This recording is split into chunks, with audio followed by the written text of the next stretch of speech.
Mathieu, le 18 juin 2018. Immigrants aux USA, trafic d'enfants, prédateurs, leaders de demain, fusillade de masse, suicide, désastres naturels, météo, attitude extrémiste, pétition, générer la lumière. Avec d'affectueuses salutations de toutes les âmes à cette station, c'est Mathieu qui s'adresse à vous. La plupart de vos questions et commentaires concernent deux situations préoccupantes et sources de détresse.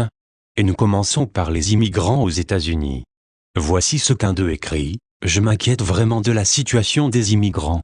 Nous voyons tous les jours comment le président américain nous maltraite avec sa rhétorique agressive et il a également institué de nombreux changements juridiques contre nous. La question est, y aura-t-il à l'avenir un changement favorable pour nous ? Il est triste de voir des membres de notre famille universelle traiter les autres sans cœur, même si c'est dans le cadre de leur contrat d'âme, mais ce n'est pas le cas pour la plupart de ces immigrants. C'est donc avec joie que nous pouvons vous dire qu'en raison du tollé général au sujet de la séparation des enfants des parents à la frontière mexicaine, cette politique de dissuasion de l'immigration s'arrêterait bientôt, peut-être même avant la diffusion de ce message. Nous souhaiterions également vous transmettre de bonnes nouvelles au sujet des expulsions et des refus de demande d'asile, mais il n'y a aucune indication dans le champ potentiel énergétique que cette situation changera bientôt. Cependant, avec les vibrations qui s'élèvent, cela prendra aussi fin. Un aspect positif est que tous les immigrants concernés qui n'ont pas choisi de subir ces épreuves émotionnelles et physiques feront un saut en avant dans leur statut évolutionnaire, mais ce n'est qu'après leur transition vers la vie spirituelle qu'ils le seront. Un résultat final bénéficiera à une multitude durant leur vie terrestre. Les États-Unis, fondés par des immigrants, qui sont devenus une nation puissante grâce aux filles et fils d'immigrants et d'esclaves, est la nation développée la plus sévèrement touchée par le racisme et le sectarisme ethnique. Le leadership dépourvu d'empathie et de compassion dévoile ces blessures profondément enracinées, afin que ce pays et ses résidents puissent en guérir. Dans des circonstances très différentes, les enfants sont l'autre sujet de préoccupation le plus important. Je suis conseiller ayant travaillé avec beaucoup, trop, de survivants de traumatisme. S'il vous plaît, j'ai besoin de savoir si des entités supérieures travaillent avec diligence pour mettre fin à la traite des enfants et à la pornographie infantile. Ces enfants sont rendus invisibles, considérés comme inutiles, et sont souvent tués et disparaissent à jamais. Considérons d'abord qu'il existe un fort lien karmique entre des conseillers attentionnés et les enfants qu'ils aident à surmonter les traumatismes qu'ils ont subis. Dans d'autres vies, ces âmes avaient inversé leur rôle. Chaque enfant est une partie de Dieu, chacun lui est précieux et ses émissaires sont constamment en service partout auprès des enfants. Bien que ces êtres divins ne puissent interférer avec le libre arbitre des agresseurs, ils peuvent diriger des rayons de lumière intenses pour renforcer l'esprit des enfants, qui sont abusés et exploités, y compris ceux qui ont choisi une courte vie d'expériences extraordinairement difficiles, afin de progresser rapidement vers la 4e dimension.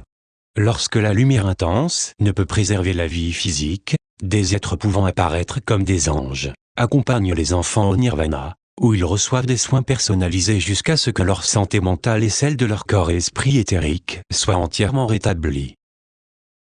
Certains d'entre vous ont posé des questions sur les contrats d'âme ou la responsabilité légale des auteurs et des clients de la traite des enfants, ainsi que des producteurs de pornographie et des individus qui commettent d'autres crimes contre les enfants. Bien que le libre choix soit toujours sous-jacent à ces actes, deux types de leçons karmiques peuvent être des facteurs pour atteindre l'équilibre, une vie comprenant ce genre d'expériences douloureuses, ou des poursuites judiciaires justement méritées, mais pas vécues pour la perpétration d'un acte criminel dans une autre vie. Relativement peu de pédophiles, parmi les millions dans le monde, ont été exposés publiquement, la plupart étant des prêtres et des évêques catholiques, des entraîneurs sportifs, des enseignants et membres du personnel médical qui ont démissionné ou ont été démis de leurs fonctions et, dans certains cas, incarcérés. Il en est de même, et la justice est appliquée plus rapidement, dans les communautés où les entraîneurs, les dirigeants d'organisations d'enfants, les éducateurs, les spécialistes de la santé, les conseillers et autres sont reconnus coupables d'accusations suite à leur conduite. Ces crimes odieux ont été mis en lumière pour montrer à la population à quel point ils sont répandus et pour accélérer l'action visant à purger ce fléau séculaire de votre monde.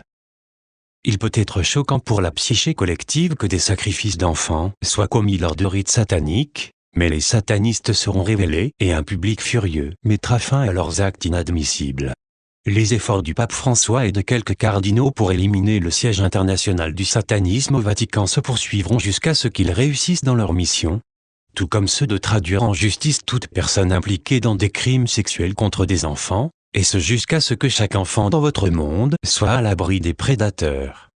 Tout individu ayant nui à l'expérience d'enfants dans leur vie connaîtra, lors de la revue de sa vie au Nirvana, la douleur physique et le traumatisme émotionnel identiques à ceux qu'il a infligés, et le karma des satanistes entraînera de nombreuses vies d'épreuves extrêmes avant que l'équilibre puisse être rétabli.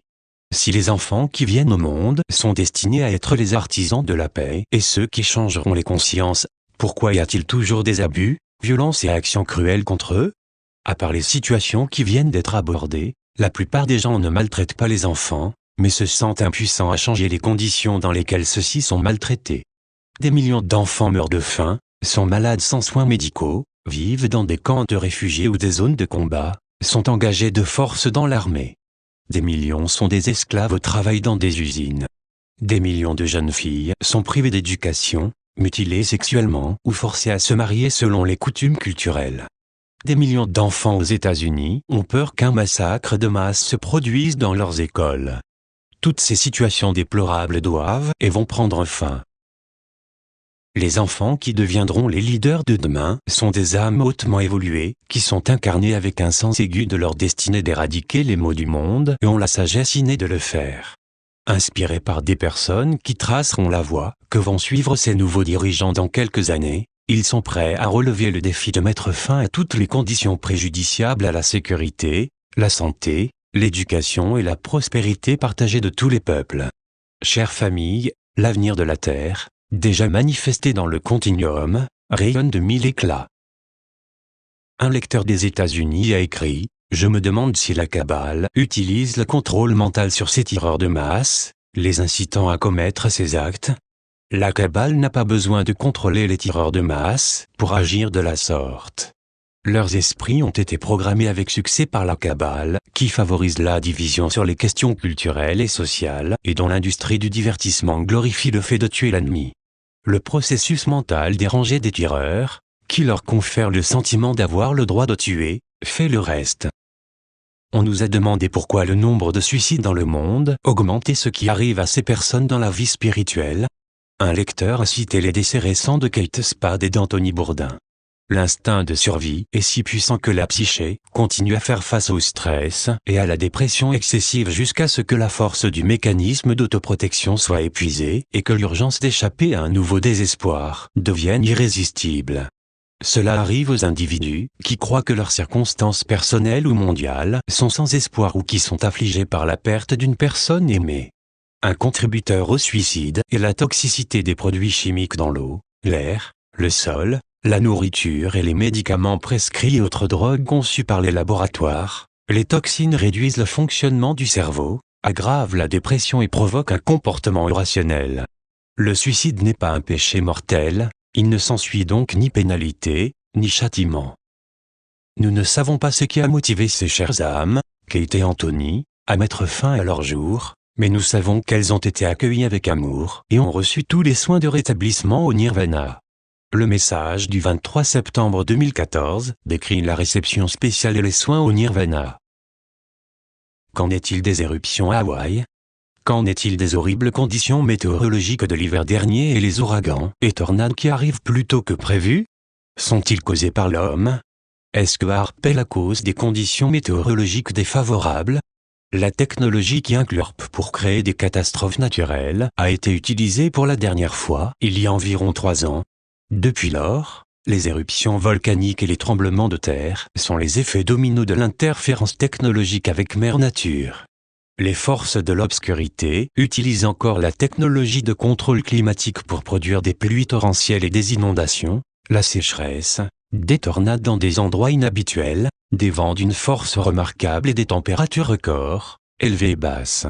Il y a une lueur d'espoir, pour ainsi dire, dans tous ces événements, En libérant plus de négativité qu'il n'en cause, il nettoie la planète, et les équipages des vaisseaux spatiaux utilisent leur technologie pour stabiliser aussi uniformément que possible la puissance des tremblements et des éruptions et éloigner les ouragans et les typhons des zones les plus peuplées. La manipulation du climat, comme tout ce qui provient de l'obscurité, cessera et la Terre pourra évoluer sans interruption vers un climat globalement modéré. Veuillez demander à Mathieu s'il peut expliquer ce que nous pouvons faire avec les musulmans, qui désirent que la charia soit instituée dans des pays autres que ceux du Moyen-Orient. Le fait que les musulmans veuillent instaurer la charia dans les pays où ils vivent, est un mensonge diffusé par les Illuminati pour continuer à attiser les feux de la division que les religions ont causée à travers les siècles. Il est vrai que certains musulmans souhaiteraient que leur interprétation de l'islam s'applique à tous les peuples, mais il en va de même pour les adeptes les plus fervents des autres religions. Ces attitudes ne sont pas en phase avec la lumière, et à mesure que les niveaux vibratoires s'élèvent, les peuples se rendront compte de la vanité des dogmes et ne retiendront que les aspects spirituels de leurs diverses croyances. Toutes les philosophies et idéologies radicales disparaîtront au fur et à mesure que la Terre ascensionnera vers des plans énergétiques de plus en plus lumineux.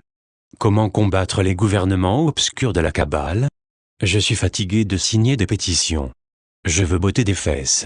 Nous comprenons votre désir d'agir avec plus de vigueur, mais la lumière est la seule arme capable de combattre les forces obscures. En générant de la lumière par les pensées, les sentiments et les actes exemplaires, vous aidez les gens à s'éveiller. Que faut-il de plus pour hâter l'éveil ? Éducation, illumination et instruction. Les fausses informations, abondent et les rapports véridiques comme le Pizzagate, sont appelés fausses nouvelles. Le 11 septembre était une opération interne, quelques familles contrôlent les richesses du monde, et il existe un gouvernement de l'ombre, mais quiconque le dit, est qualifié de théoricien de la conspiration. La plupart des gens ne savent pas que l'économie mondiale est simplement le résultat d'innombrables actions informatiques garanties par du vent, ou que la météo anormale est un produit de la technologie, ou que l'histoire a été écrite par des individus qui omettent ce qu'ils ne veulent pas admettre. En partageant ces informations avec les autres et en suggérant qu'ils y réfléchissent, vous semez des graines qui peuvent s'épanouir et permettre que des êtres s'éveillent et deviennent de grands penseurs, des âmes chercheuses et des générateurs de lumière. C'est ainsi que le gouvernement de l'ombre obscure de la Kabbale est combattu et vaincu.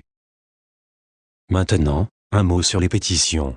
L'énergie que vous émettez en lisant et en signant les causes que vous jugez dignes, augmente non seulement leur efficacité, mais les lois de la physique qui régissent la vie dans cet univers intensifient cette énergie et la dirigent partout où la lumière terrestre est nécessaire. S'il vous plaît, continuez à signer des pétitions. Frères et sœurs bien-aimés, vous vous êtes portés volontaires pour une entreprise monumentale, et dans la civilisation de la Terre, à transformer leur monde de la troisième densité en un monde d'amour, de paix et d'harmonie avec la nature. Tous les êtres de lumière dans cet univers vous honorent pour ce service, qui élève l'ensemble de la famille des âmes, quoi qu'il arrive, n'importe où affecte tout ce qui arrive partout, et comme la civilisation de la Terre évolue, toutes les autres le font également. Amour et paix. Suzanne Noir. Traduction Alain Bonnet.